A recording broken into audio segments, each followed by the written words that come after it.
it gets cloudy and windy. And now we see why they had Lorraine doing laundry at someone else's house by herself with no one else around, because one of the sheets comes off the line and hits a ghost and then flies up to the window of the house. And then after the sheet blows away, Lorraine can see somebody in the window. A ghost person. Now inside, the mom is either napping or passed out drunk. And being passed out drunk almost makes more sense, because she's got her daytime clothes on and she is passed out on a made bed. She wakes up screaming. We see the mom's point of view, and the witch is right above her. She starts puking blood into the mom's mouth. Lorraine runs into the house and upstairs, and she can hear the mom retching. But then the mom opens the door, and Lorraine is like, "Are you okay?" And the mom says, "Yeah, I just woke up feeling nauseous." Lorraine says, "I thought I saw something," but the mom interrupts, and it is a master class in blowing someone off. I thought I saw... Here, Roger and the girls. 1 minute. Dad gets home and sees Ed working on the Chevy, which is cool, but weird, right? He's not a mechanic. Does he know shit about cars? I guess he has all the things that he needs to work on this car, because I don't work on cars, but even I know you need a bunch of tools and sprays and towels and shit. Not just a couple tools. Hey, hand me a wrench, would you? So then the dad says, "Thanks for coming and helping. It means a lot to the whole family." You know, the family that the Warrens like so much. April, the one that brought him pancakes. Ed says, "I can't take credit. That's all Lorraine. I didn't want to come." That's all Lorraine. I didn't want to. So instead of saying, "You're welcome, it's no big deal, this is what we do," or just, "I can't take the credit," it was all Lorraine. He felt the need to add on, "I didn't want to." The dad says, "Why is that?" And then we finally get the story of what's going on with Lorraine. Why the camera keeps cutting to Lorraine. What everybody keeps interrupting each other about. Ed says, whatever Lorraine does, it takes a little piece of her each time. A couple months ago, they were working on a case, and it took a big piece. The footage that we see during this explanation shows a guy who's possessed and going through an exorcism. And Lorraine is right up in the dude's face. She's like wiping sweat off his forehead for some reason, just trying to keep him comfortable while a demon is being exorcised from his body. The guy grabs her and just looks at her, and she screams a lot.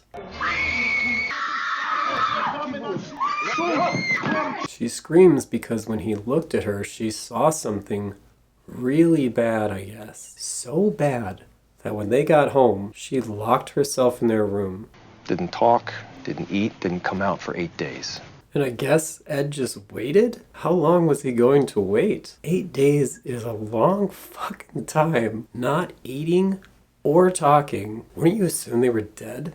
So the dad says, "What'd she see?" Ed says, "I don't know." And then he says, And I won't ask. which I like. I like that. You should be able to have some traumatic experiences that you don't have to share with anybody. You just have it.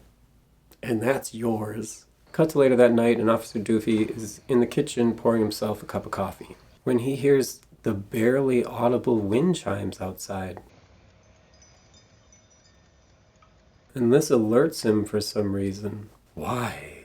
They're wind chimes outside. That's what they're supposed to do. But it alerts him enough to look out the window, and he can see a rocking chair slightly rocking. Which also shouldn't be that strange, because the wind chimes mean that it's windy.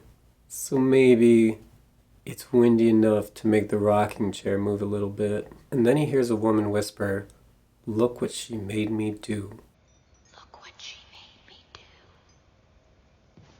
And he doesn't freak the fuck out. And he sees what is clearly a ghost woman, but I guess he thinks it's just a lost lady. She shows him her slit wrists, and then she just walks away. And instead of being terrified like a normal person, or reacting like a cop, which he is, he just goes, "Hey," and he walks after her.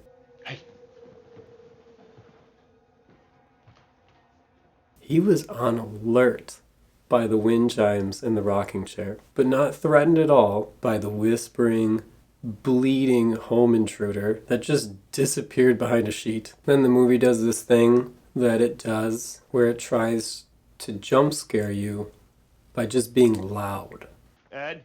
Look what you made me do! So then Doofy screams for Ed, and everybody runs into the room. Doofy says, "There was a woman dressed as a maid," and he doesn't finish the sentence. There was a woman dressed as a maid.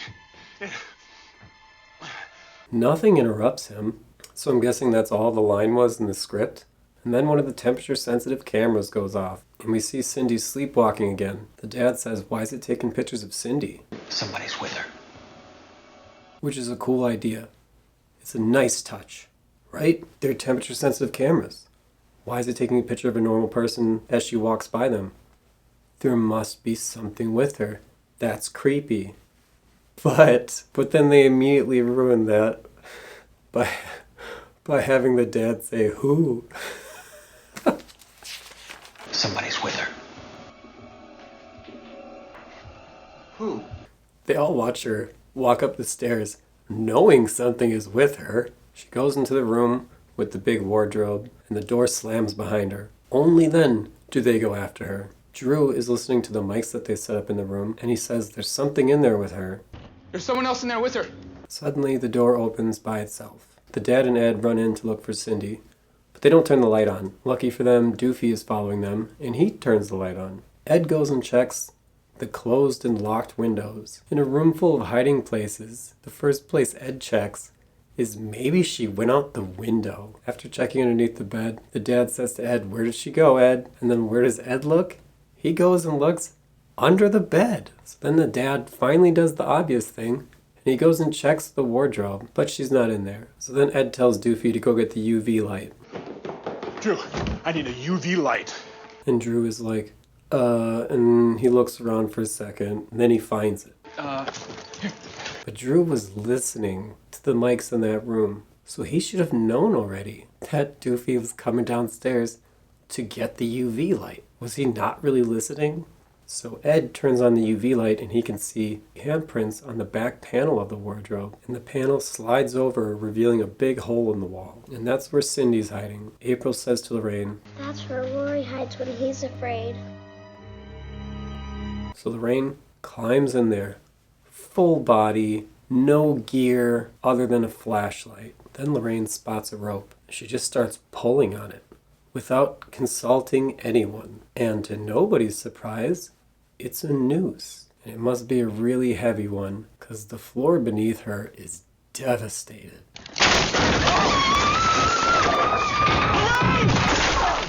Ed is the only one that reacts because they've got too many characters in these scenes. There starts to be a lot of standing around and doing nothing and saying nothing. Guess what? Lorraine is fine. She groans for a second, but she's okay. She's so okay that she doesn't even bother telling anyone that she's okay. She's alone, in the dark, in the cellar, at night, and she decides to give the music box another go. In the mirror of the music box, she sees a woman holding a bloody knife and a dead boy. I guess she can feel Lorraine looking at her because she slowly starts to turn around. This makes Lorraine look away from the mirror to look at the woman face to face, but she doesn't see anything because that's not how it works. And you know that. And she goes to put the music box away, and then, oh my God, there she is, right behind the music box. Then there's a creaking noise, and Lorraine looks away from the ghost right in her fucking face, and when she looks back, the ghost lady is gone. All of this is happening in total silence. Nobody's moving around upstairs apparently, even though there's like 20 people in this house. Ed must have given up on looking for her because like 3 minutes ago, he was already down to the main level of the house, banging on walls and yelling her name. She doesn't hear any of that. She's the floor beneath him. One floor beneath him. Some old dusty planks. And she can't hear that. Suddenly, someone else falls through the floor. That's a coincidence. The other person that fell didn't fall all the way, and we can only see their feet. They are some dirty ass feet. The feet start to turn around and move towards Lorraine.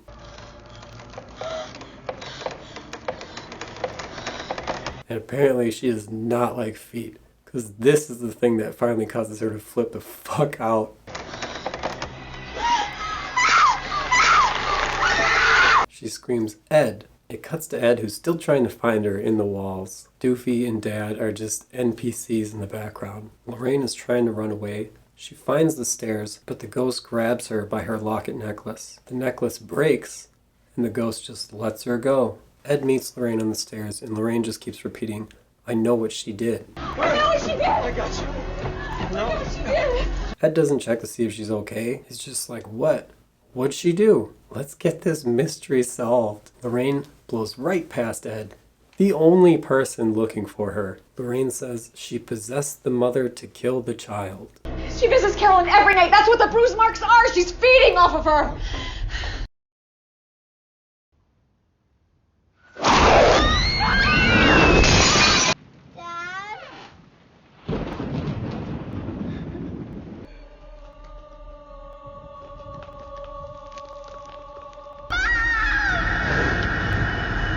Dad? Ed, there's something wrong. The dad checks under the bed, which is fair enough. But why not check the giant wardrobe thing that she was banging her head on last time she went in there? Like, they know she's sleepwalking. They know that she walked. Every time we've seen her go in there, she's been banging her head against the wardrobe. But I guess sometimes she must sleepwalk under the bed